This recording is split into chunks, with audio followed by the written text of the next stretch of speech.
kesurupannya itu juga istilahnya bisa dikatakan ekstrim. Dia pengen terbang gitu. Jadi lari, pengen loncat gitu. Ke jurang itu? Dan itu sudah terjadi gitu.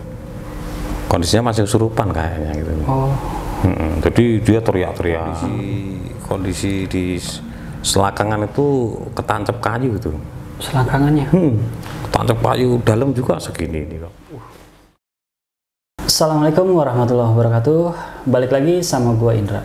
Apa kabar teman-teman semuanya? Semoga kalian menonton video ini selalu diberikan kesehatan, dilancarkan urusannya, serta dimudahkan rezekinya. Seperti biasa, gue kembali menghadirkan seorang narasumber nih, dan lagi-lagi cerita tentang pendakian. Di sebelah gue udah ada Mas Budi. Apa kabar Mas? Selamat. Sehat ya Mas ya? Sehat, alhamdulillah. Nah, Mas Budi ini akan menceritakan sosok pendaki yang ingin mencoba untuk loncat ke jurang ya Mas? Iya. Oke teman-teman, sebelum Mas Budi melanjutkan ceritanya, gue mau ingetin buat kalian nih yang memiliki cerita horor, boleh banget langsung aja DM ke IG yang gue cantumin di bawah ini. Ya udah, tanpa perlu berlama-lama lagi, langsung aja kita simak ceritanya.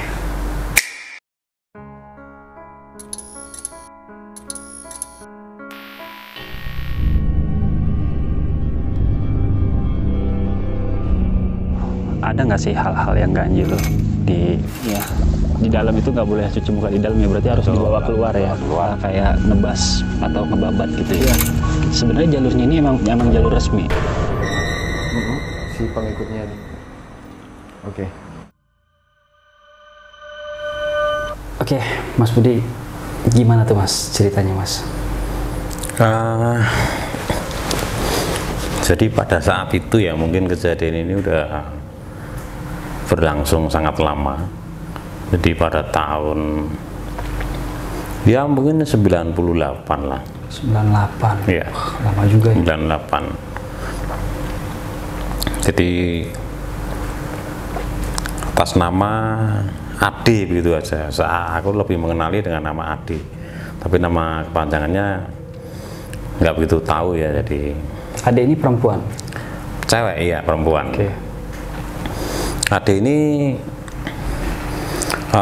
setelah kejadian terakhir dia udah melakukan pendakian ke Gunung Lawu tuh 3 kali mungkin ya. Mungkin yang pertama kali itu saya juga belum begitu mengenal. Nah, saat pendakian pertama kali itu dia berhasil sampai puncak mungkin ya saat itu ya. Nah, terus dia melakukan pendakian untuk yang kedua kalinya kan gitu. Nah, di pendakian yang kedua kita udah udah agak akrab kan gitu. Apalagi kita juga saat itu juga sering nongkrong di base camp. Nah, dan untuk pendakian yang kedua ini Ade ini ditemani oleh temanku juga. Nah, kalau dulu itu temanku tuh dia orang SAR juga sih ya, Bakorlak SAR UNS kan gitu. Itu namanya Mas Fajar kan gitu. Jadi saat itu temani. Tapi kita sempat ada beberapa obrolan sih ya saat di base camp kan gitu loh. Jadi aku melihat Ade ini kayaknya dia nggak begitu bagus secara fisik mungkin ya, karena dan itu dulu sempat kayaknya kamu baru nggak enak badan kan gitu. Lah mungkin dia itu dulu memberikan statement itu dulu aja aku pertama kali kesini nyampe puncak kok, masa sekarang nggak nyampe kan gitu. Agak meninggi dikit lah ya. Iya betul, agak. Pada akhirnya naik lah gitu loh. Naik sampai di mungkin pos 1, pos 2 tidak ada kendala mungkin ya. Nah, sampainya di pos 3 itu dia mengalami kendala. Dia itu saat itu mengalami kesurupan.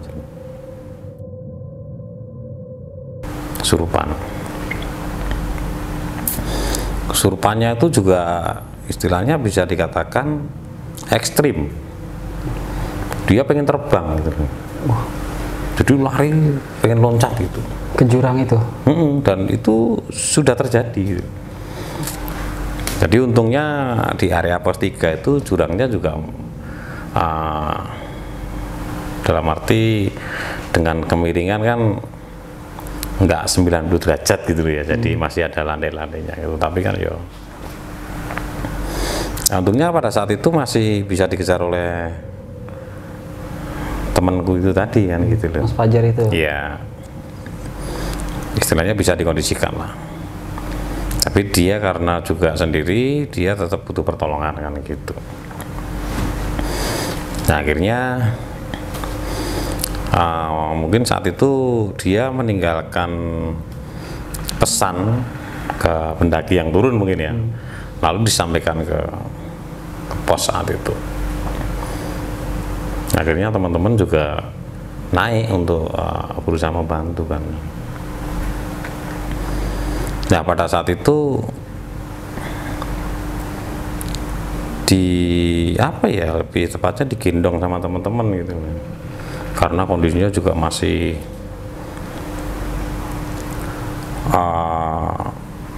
kondisinya masih kesurupan kayaknya gitu. Jadi dia teriak-teriak. Bahkan saat itu dia juga sempat terjatuh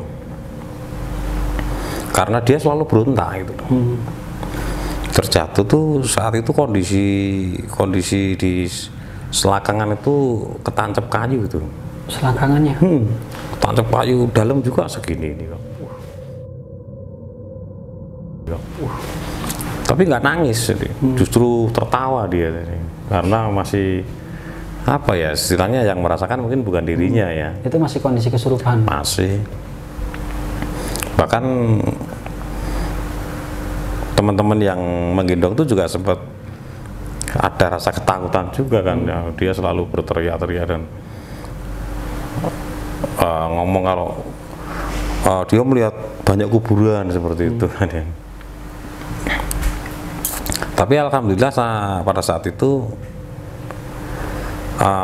bisa diturunkan, terus segera dibawa ke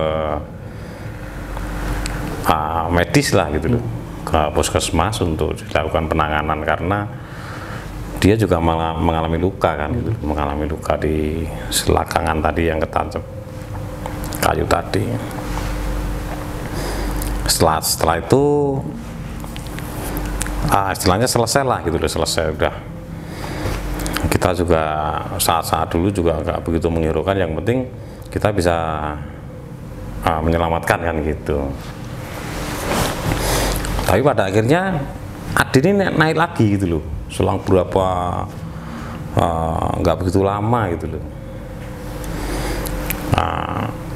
Naik lagi saat itu, kita ketemu lagi gitu.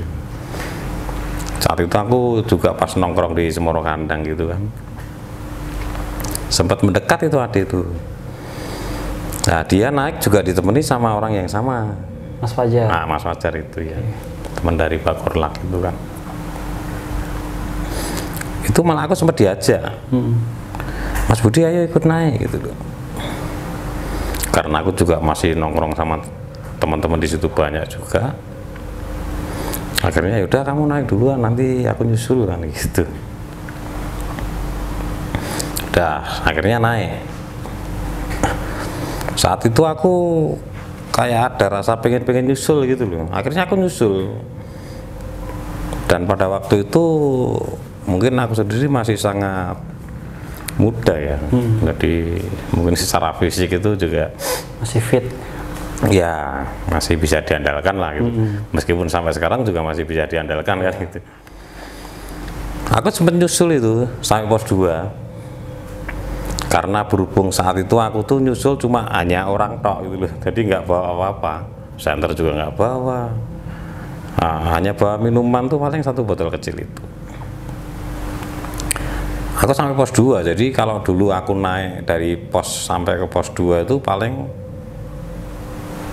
cuma estimasi 1 jam. Oke. Sampai pos 2 aku juga nggak ketemu gitu loh. Wah, mungkin udah lanjut ini. Aku sempat tanya sama pendaki, berapa pendaki yang turun, lihat 2 orang cowok cewek udah nyampe mana gitu. Wah, tadi udah di pertengahan pos 2-3 masih itu loh. Akhirnya aku memutuskan untuk turun saja kan, karena aku juga saat itu hari udah mulai gelap. Aku juga nggak bawa senter, aku turun terus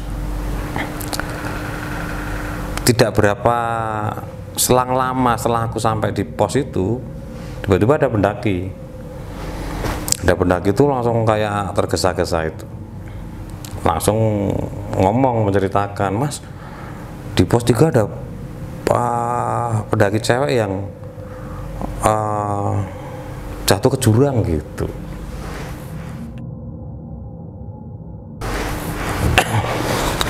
Saat itu aku langsung berpikir, wah ini si Ade tadi nih aku. Yaudah, aku langsung saat itu juga teman-teman masih banyak yang nongkrong kan, langsung aku naik gitu.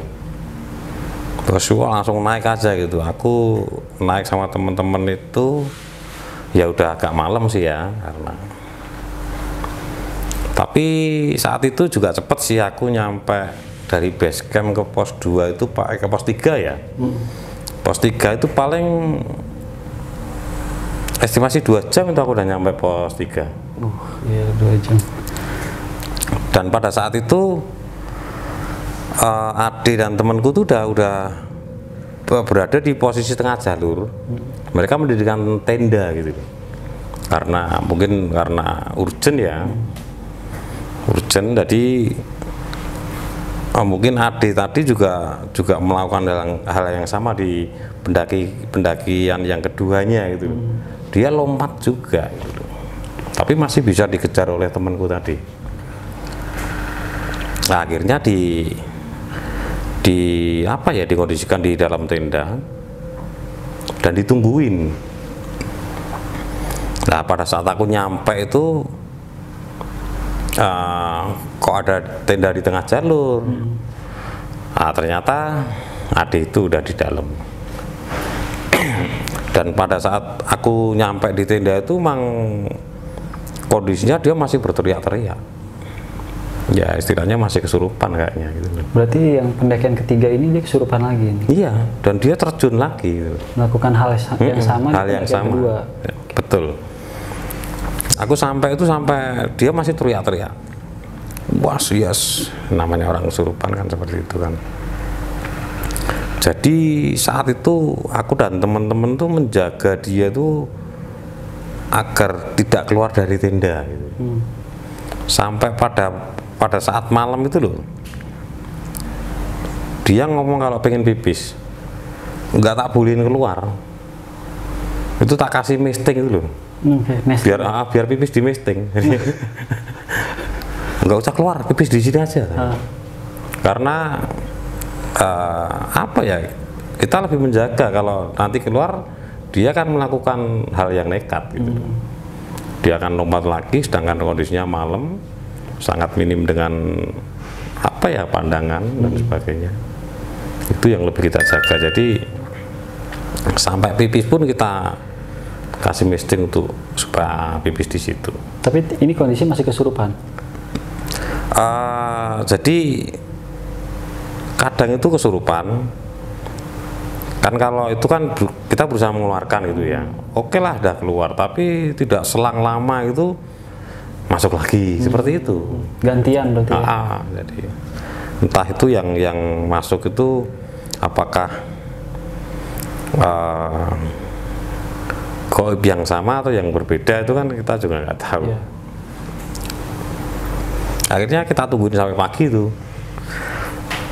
Pada pagi harinya kayaknya dia lebih fresh ya, jadi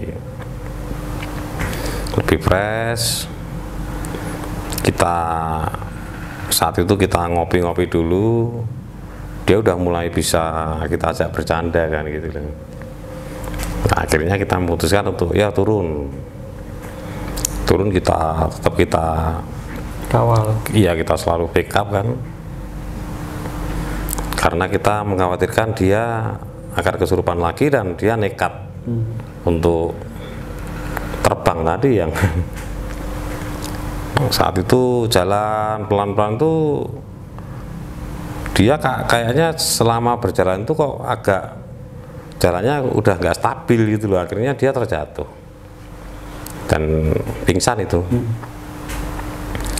Pingsan otomatis mau nggak mau harus kita tandu gitu loh. Nah saat itu kita buat tandu darurat seadanya, terus kita bawa turun ya dengan orang yang nggak begitu banyak juga sih, tapi saat itu kan kita juga masih, meskipun dengan personil yang minim, ya udah kita bawa.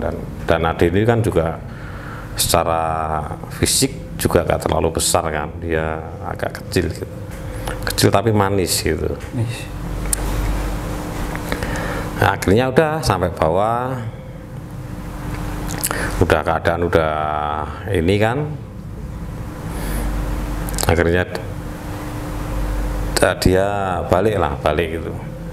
Tapi dia sempat saat itu sempat mempunyai apa ya, nadar gitu. Jadi saya akan kembali ke sini lagi mas gitu.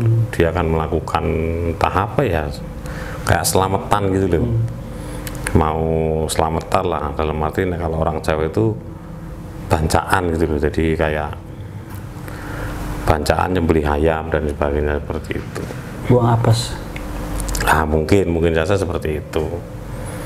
Tapi ya sampai saat ini dia nggak pernah kembali lagi ke Gunung Lawu kan gitu. Tapi berarti sempat selamatan itu sempat terjadi mas? Enggak sampai ya? Enggak, makanya sampai saat ini Ade itu sudah nggak pernah kesana lagi.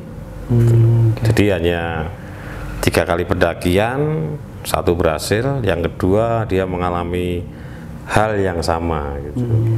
Jadi kayak istilahnya, jadi di tempat yang sama dan kejadian yang hampir sama gitu, dia selalu ingin terbang gitu, terjun ke jurang gitu.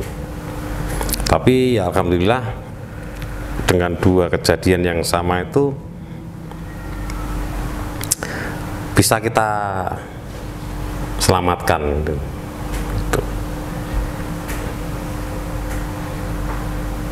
Dan sampai sekarang pun ya itu nggak pernah bermain-main lagi di Cemoro Kandang. Oke. Mungkin kalau itu kan juga orang Jakarta ya, mungkin kalau kebetulan dia melihat video ini pasti teringat gitu. Teringat ya. Ah, iya. Nah tapi dia mendaki itu selalu sendiri mas? Maksudnya dari Jakarta? Iya sendiri. Tapi dia selalu berkomunikasi dengan temanku itu. Mas Fajar itu? Mas Fajar dari Pakorlak itu. Oh, tapi memang sebelumnya itu dia sudah mengenal Mas Fajar atau pas di sana? Mungkin udah mengenal. Makanya setiap dari Jakarta sendiri ketemu sama Mas Fajar di Solo mungkin ya. Terus dari Solo ke Cemoro Kandang mereka udah berdua gitu. Oke, Mas, dari cerita Mas ini saya mau nanya, yang pas kejadian awal atau di pendakian dia yang kedua itu kan dia sempat tertancap ya, selangkangannya itu ya sempat tertancap, berarti dia sudah sempat jatuh ke bawah itu atau tersangkut? Sempat cuma udah masih bisa dikondisikan sama temen itu. Tertancapnya malah waktu bukan saat itu. Jadi saat digendong kan dia selalu berontak itu, pengen lari. Lah itu berontak, lari, jatuh, tancap itu. Oh berarti udah ditolong, dia balik lagi? Iya udah. Jadi kejadian kedua itu memang betul-betul dia kayak histeris gitu ya. Jadi berontak itu dan kekuatannya itu besar itu. Dan itu kan Mas Budi ini kan dapat informasi dari pendaki yang turun ya.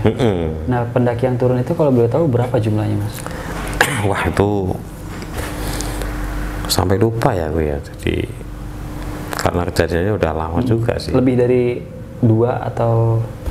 3? Ya mungkin segitu. Kalau yang ketiga itu paling 3 pendaki tuh, kalau yang pendakian yang 3 kalinya itu. Nah, yang saya mau tanyakan ini, ya mungkin ini Mas Budi tahu atau enggak gitu kan ya. Rombongan pendaki yang menyampaikan pesan itu ke Mas Budi, berarti kan dia melihat kejadiannya ya Mas? Ya mungkin gitu loh. Berarti atau mungkin gini. Jadi dia berusaha melompat itu, terus langsung bisa di backup sama temanku. Nah mungkin teman itu menyampaikan ke pendaki yang turun, tolong nanti kalau di pos minta bantuan gitu. Itu juga bisa saja. Gitu. Nah berarti itu coba dijaga sama si Mas Fajar ini gitu. Sampai bantuan datang. Itu kalau boleh tahu lokasinya itu di sebelah mananya Mas? Lokasinya tuh kurang ini ya aku ya. Pokoknya area pos 3 itulah. Area pos 3. Pos 3 yang dulu tuh kan depannya kan udah rubuh itu. Apa ya? Jurang. Ya yang rubuh ya. Yang sekarang jadi warungnya Pak Samin tuh depannya kan udah termasuk jurang itu. Oke. Nah, bicara pos 3 nih Mas nih. Bicara pos 3, saya pernah lihat postingan Mas Budi itu waktu pas evakuasi Pak Yusuf ya. Oh, Pak Yusuf ya itu belum lama juga sih. Belum lama itu kan kejadiannya setelah kita turun ya dari Cemoro Kandang itu, waktu Mas Budi naik sama saya itu. Oh ya, itu mungkin 2022 kemarin ya? Iya, tahun kemarin gitu. Nah, itu sedikit nih Mas nih, saya mau ngupas dari sisi Mas Budi lah yang pada saat itu mengevakuasi. Itu kronologinya seperti apa Mas? Pak Yusuf itu kronologinya itu dia naik banyak itu rombongannya. 115.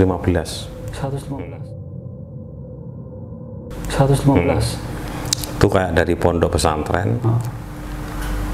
Dan pendakian itu istilahnya dilakukan kayak apa ya, lebih ke tadabur alam gitu loh. Nah gitu.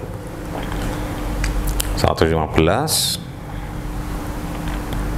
Wah ini banyak banget ini, aku akan berpikir begitu. Nah, makanya saat sebelum naik itu aku sempat ngobrol dengan ini koordinatornya kan gitu loh.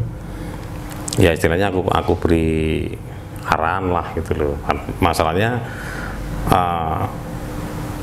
banyak melibatkan peserta gitu. Dan itu nggak pakai pemandu? Nggak pakai. Nah, aku istilahnya ngobrol sama koordinator itu, aku beri sedikit arahan gini. Ternyata koordinatornya juga sudah menyampaikannya juga, udah Mas, kita udah set semua gitu loh. Terus maksudnya di set gimana? Jadi maksudku tuh agar dibuat perseru gitu loh, biar mudah untuk mengontrol kan gitu. Di situ juga aku menyarankan tuh dibuat tim leader, terus tim jembatan, tim tengah ataupun tim sweeper gitu loh. Jadi kalau ada sesuatu dari peserta itu yang mengalami trouble atau tercecer kan bisa dijaring oleh tim sweeper itu kan. Jadi lebih terstruktur ya jalannya. Iya. Tapi pada kenyataannya di lapangan lain cerita ya. Jadi jadi mungkin kalau orang udah mengalami perjalanan apalagi di pendakian kan, ego itu semakin terlihat kan. Karena faktor fisik juga ya. Ya. Nah di saat itu memang cuaca sedang nggak baik-baik saja, jadi hujan sangat. Jadi dengan durasi yang lama itu hujan itu, Pak Yusuf itu setelah sampai di pos 3 dia mungkin berhenti sebentar, lanjut dia akhirnya. Dengan kondisi dihajar hujan terus kan pasti sekuat apapun drop kan gitu. Nah akhirnya terjatuh dia. jatuh, tapi sempat ditolong oleh temennya yang di pos 3 ini kan, akhirnya ada yang melanjutkan gitu, 2 orang itu. 2 orang itu sempat ketemu, akhirnya ditolong lah, dibantu, dibawa naik, karena mereka memutuskan, wah ini kalau dibawa turun juga jauh, jadi mereka mempertimbangkan lebih dekat naik. Makanya dibawa ke warungnya Pak Robert itu. Jadi kondisi masih lemes saat itu mungkin ya. Berarti, masih belum sadar gitu. Oke. Berarti dia camp ini di 2 tempat rombongannya ini. Enggak. Jadi Pak Yusuf ini di rombongan terakhir itu mungkin ya. Rombongan terakhir. Wong itu di pos 3 masih ada beberapa orang yang 4 orang kalau nggak salah. Itu kedingin di pos 3 itu, nggak bawa alat apapun itu. Jadi alatnya udah ke bawah naik gitu loh. Padahal yang di pos 3 itu ada anak kecil itu dan kakek-kakek itu. Itu bertahan semalam, untungnya nggak terjadi apa-apa itu. Kan tapi udah cucunya itu udah nangis-nangis itu. Oke, kan kalau saya lihat di postingan Mas Budi kan pada saat itu di pos 3 itu ada tenda tuh Mas. Oh iya, itu tenda pendaki. Oh, tenda pendaki. Tenda pendaki. Saat itu kan juga pendakian agak lumayan rame kan gitu. Oh, itu di luar dari rombongan Pak Yusuf itu ya? Di luar itu. Oke. Nah, setelah Pak Yusuf dibawa ke pos 4 itu? Lah di bawah pos 4 itu justru aku tahunya tuh dari Pak Robert itu. Jadi bukan rombongan melaporkan, enggak, tapi informasi dari Pak Robert itu. Awalnya Pak Robert itu sempat WA aku, ada orang hipo Mas gitu. Jadi kata-katanya itu cuma seperti itu, ada orang hipo gitu aja. Jadi nggak dijelaskan posisinya di mana, rombongannya berapa lah gitu. Makanya aku bingung, waduh. Sedangkan aku WA balik itu centang 1 itu. Akhirnya aku menunggu lagi dan akhirnya Pak Robert itu WA lagi gitu loh. WA lagi itu gini, Mas yang hipo tadi udah sampai di warungku gitu. Akhirnya tak telepon itu, bisa. Lah terus kondisi yang hipo udah di warung itu gimana Pak kondisinya? Tak gitu. Masih belum sadar Mas, pucat, belum sadar dan kayaknya lemas banget gitu loh. Terus apa yang harus saya lakukan gitu? Lah Pak Robert tuh tak kasih arahan tuh melalui telepon itu. Jadi arahan untuk menangani korban itu darurat gitu loh. Tak kasih arahan via telepon, gini Pak. Akhirnya mungkin diaplikasikan Pak Robert dan saat itu udah tak kasih arahan, terputus. Nah ini komunikasinya kan. Mungkin di atas kan juga sinyal agak susah juga kan. Nah udah, cuma terus sekitar malam jam berapa itu? Jam 11 itu nelpon lagi Pak Robert itu, langsung tanya gimana Pak? Wah ini Mas yang hipo tadi udah sadar gitu. Udah sadar dan ini tadi udah mulai dikasih makan, udah mau gitu. Wah yaudah, jadi kan ada perkembangan kan gitu. Tapi Pak Robert tak kasih masukan, pokoknya dijaga dulu. Kalau bisa ditunggu oleh beberapa orang termasuk rombongannya kan gitu. Dan saya memberikan arahan ke Pak Robert, pokoknya selalu update Pak. Semisal ada terjadi sesuatu yang urgent, langsung segera ngabari kan gitu. Nah betul, ternyata jam 12 itu Pak Robert nelpon lagi bahwasanya Mas ini Mas, atas nama Pak Yusuf yang hipo tadi minta dievakuasi gitu. Si korbannya yang minta dievakuasi. Rombongannya, Rombongannya. termasuk koordinatornya. Istilahnya minta Pak Yusuf ini Segera dibawa turun. maksudnya minta bantuan untuk dievakuasi gitu. Oh, aku bilang oke ya. Aku segera mengumpulkan teman-teman. Kan aku juga nggak bisa begitu ada request minta dievakuasi aku langsung naik kan juga nggak bisa kan. Nah dan saat itu aku istilahnya ngoleng teman-teman lah itu, berkoordinasi dengan teman-teman untuk mengevakuasi Pak Yusuf ini kan. Tapi kan juga aku harus menunggu teman-teman datang dulu. Pada akhirnya setelah teman-teman datang 13 orang saat itu aku naik pada jam 2. Tapi sebelum aku naik sebenarnya aku udah memberikan apa ya ke Pak Robert intinya lah. Pokoknya ini kita naik Pak, kita naik untuk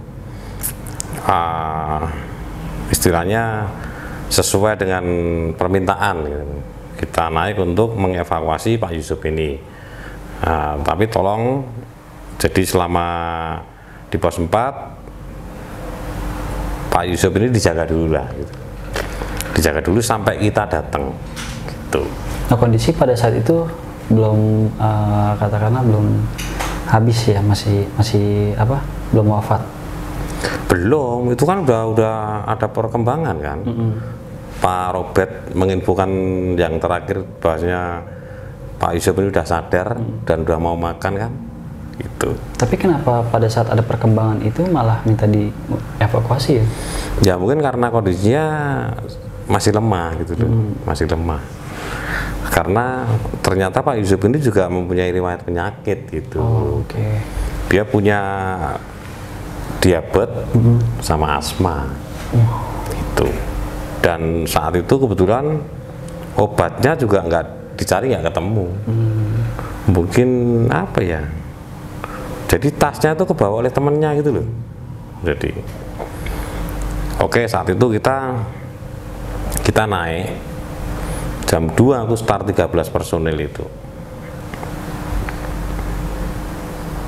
sampai pos 3 subuh itu aku udah masuk pos 3 kan. Pos 3 aku buka HP kok panggilan banyak banget dari Pak Robert kan gitu. Wah ini nggak ada sinyal kan, aku terus kebetulan ada temen dari PMI yang mungkin kartunya simpati kan, dia ada sinyal, aku minta tethering, coba tethering bentar. Terus aku nelpon Pak Robert, Pak aku udah sampai pos 3, tadi kenapa ada kok banyak panggilan gitu. Pak Robert ngomong kalau Pak Yusuf itu tadi pagi udah dibawa turun teman-temannya mas gitu. Waduh, aku sempat tanya saat dibawa turun tadi dalam kondisi seperti apa gitu. Ya tadi masih dalam arti masih diberi minum aja masih mau gitu. Oh ya udah, cuma aku juga sedikit ini sih apa ya, sedikit mengkhawatirkan saja gitu loh. Jadi mungkin cara bawanya seperti apa gitu kan. Yaudah kita naik lah intinya. Tapi kita di pos 3 sempat, karena udah dua turun-turunnya, kita udah masih sempat ngopi dulu lah gitu loh, ngopi, sarapan, satu lanjut. Nah kita ketemu itu sama rombongannya yang membawa itu, ketemu di pertengahan 34 kan gitu. Jadi udah di atasnya mata air tuh, Sendang itu kan. Begitu ketemu tuh, wah aku melihat cara bawahnya itu cuma pakai sarung gitu. Jadi dia dimasukkan sarung gitu, jadi posisinya ya nggak nyaman itu. Oh berarti udah digotong? Iya digotong teman-temannya 6 orang itu. Gitu loh. Jadi cara bawahnya juga hanya dibungkus pakai sarung itu dengan posisi yang sangat tidak nyaman, mungkin jadi meringkuk gitu kan. Goyang-goyang juga. Ya goyang-goyang juga pastinya lah. Dan itu di orangnya udah masuk situ masih dibuntel-buntel mungkin agar tetap hangat gitu ya tadi. Ada jaket, ada stripback, jadi satu di dalam sarung itu kan. Wah itu yang mungkin itu juga mengganggu pernapasan dia juga kan gitu. Tapi ya udahlah, kita mendekat. Tapi saat itu aku sama teman-teman berusaha nengok lah gitu loh, tak buka itu. Tapi begitu tak buka itu udah waduh, udah nggak ada ini yang gitu.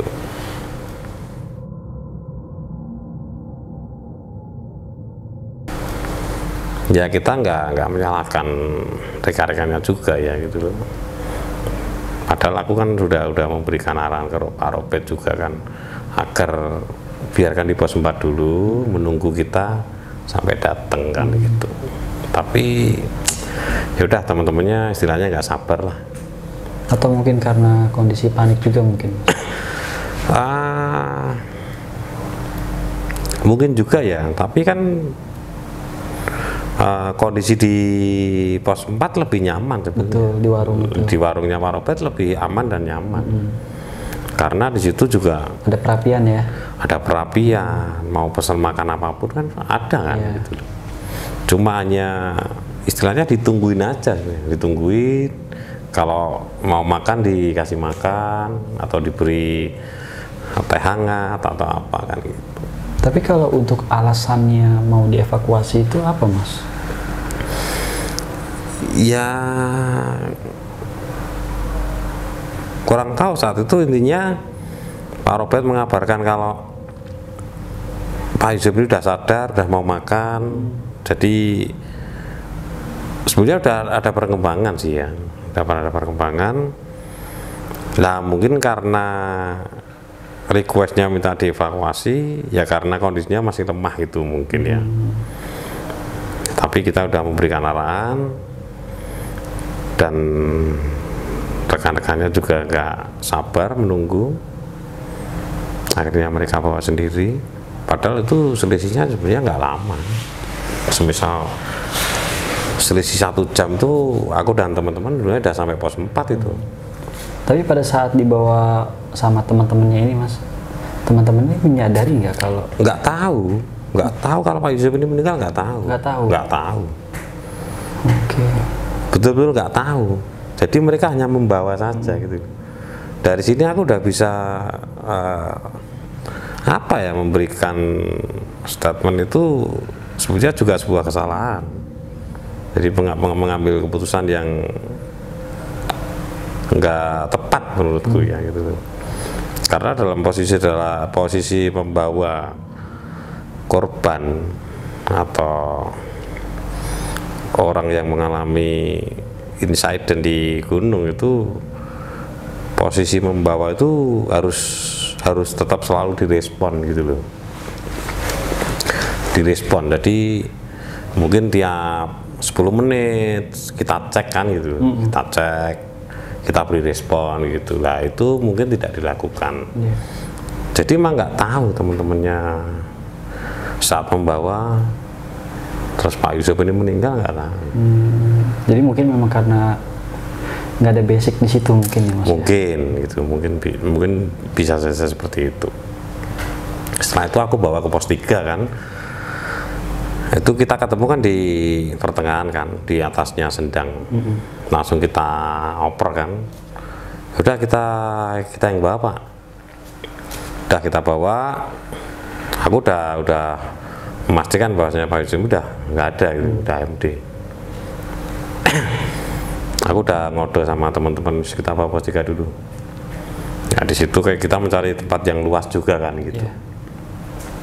Nah sampai di pos 3 kita cek kembali gitu, kita bongkar lah. Saat itu aku minjem, ya itu ada beberapa tenda di pos 3, aku minjem salah satu pendaki yang mempunyai tenda itu, mohon izin untuk pinjem tendanya sebentar gitu. Oh silakan mas, silakan. Udah aku buka di situ, udah kaku tuh, udah kaku dan ada beberapa lecet mungkin di tangan, di dada gitu. Itu bukan karena apa-apa, karena mungkin malamnya itu kayaknya dikasih counterpain itu loh. Oh, nah, mungkin tujuannya untuk menghangatkan ya. Tapi digosok terus menerus. Jadi dingin. Enggak, jadi kulitnya kan terkelupas. Oh. Karena counterpain kan panas di kulit kan. Itu masih digosok. Mungkin apa ya tujuannya, mungkin untuk menghangatkan sebetulnya kan itu. Tapi kalau menurut saya sih mas, counterpain itu kalau pas di saat sudah panasnya, rasa panasnya udah hilang gitu ya. Iya, itu justru dingin. Malah jadi dingin. Dingin iya. Nah setelah itu kita bongkar, dan saat itu kita kan juga bawa medis kan. Dari teman-teman PMI 2 itu aku suruh memastikan kembali. Meskipun sebenarnya itu udah fake gitu, tapi kita pastikan kembali melalui medis kan itu. PMI kan juga membawa alat medis yang lengkap kan gitu. Nah, di sisi itu teman-teman pada mengkondisikan, aku mengkondisikan teman-temannya tadi. Dari 6 orang yang membawa tadi, aku kumpulin gitu. Istilahnya aku berikan arahan lah gitu. Aku memberikan arahan, istilahnya aku sempat mendengar kalau ada beberapa rombongannya itu yang mengeluhkan kalau nunggu tim SAR-nya lama gitu. Oh. Nah gitu. Dari situ aku menjelaskan gitu loh. Menjelaskan bahwasanya kita itu juga butuh waktu, Pak. Jadi semisal apa ya, kita bisa naik drone atau naik heli bisa nyampe di pos 4 ya itu cepat. Kita juga butuh berjalan kan. Kita butuh koordinasi, kita juga butuh berjalan. Itu estimasi dari base camp untuk menuju pos 4 itu juga bisa dibayangkan. Kalian dari base camp sampai pos 4 berapa jam? Ya setelah kemarin start 7-8 jam, makanya itu kita juga butuh waktu seperti itu. Mungkin lebih dipersingkat saja bisa, paling enggak kalau kalian estimasi 7-8 mungkin kita bisa 5 atau 6 jam kan gitu. Intinya masalah itu kan juga saya omongin bahasanya, kita nggak usah menyalahkan siapapun, ini semua sudah terjadi kan gitu. Nah aku kasih tahu bahwa Pak Yusuf ini udah meninggal. Ya agak kaget juga mereka. Akhirnya aku beritahu, terus akhirnya kita fokus ke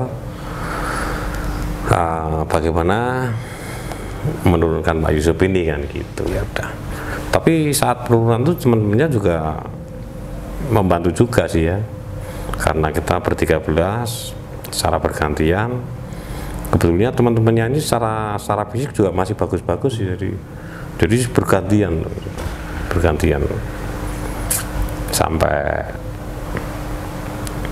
sampai bawah itu cepat toh, masih jam berapa ya, jam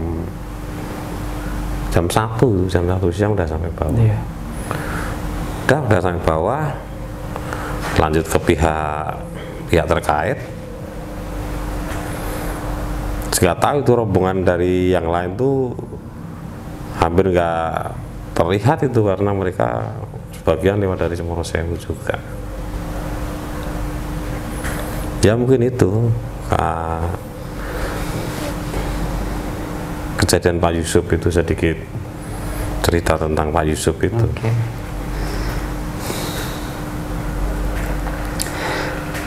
Saya mau balik lagi nih mas ke ceritanya Ade. Ade ini sempat diobati nggak mas pada saat kesurupan itu? Kasarnya ke paranormal lah, atau ke orang yang mengerti lah. Ya saat kondisi di gunung ya enggak lah. Pada Ya saat otomatis kita yang mengondisikan kan. iya. Tapi kan kalau kita menangani kan sesuai kapasitas kita gitu loh. Jadi mungkin beda dengan dukun ya. Kita lebih biasanya mungkin dipencet bagian ketiak atau jempol kaki kita, ini biasanya lebih ke situ sih. Oke. Berarti kayaknya memang dia udah kalau setiap ke situ tuh kayaknya memang kemasukan sosok yang itu. Mungkin karena udah apa ya, jadi dari dua kejadian itu selalu sama gitu. Jadi mungkin itu Kayak ditandain ya. iya udah ditandain mungkin nanti. Oke, Mas Budi, makasih banyak nih. Oke, Udah siap. cerita lagi di Indra Stories. Wah, kapan-kapan kita main lagi ke AGL. Siap. Salam buat teman-teman ya Mas ya. Oke teman-teman, mungkin sampai sini aja dulu video di Indra Stories kali ini.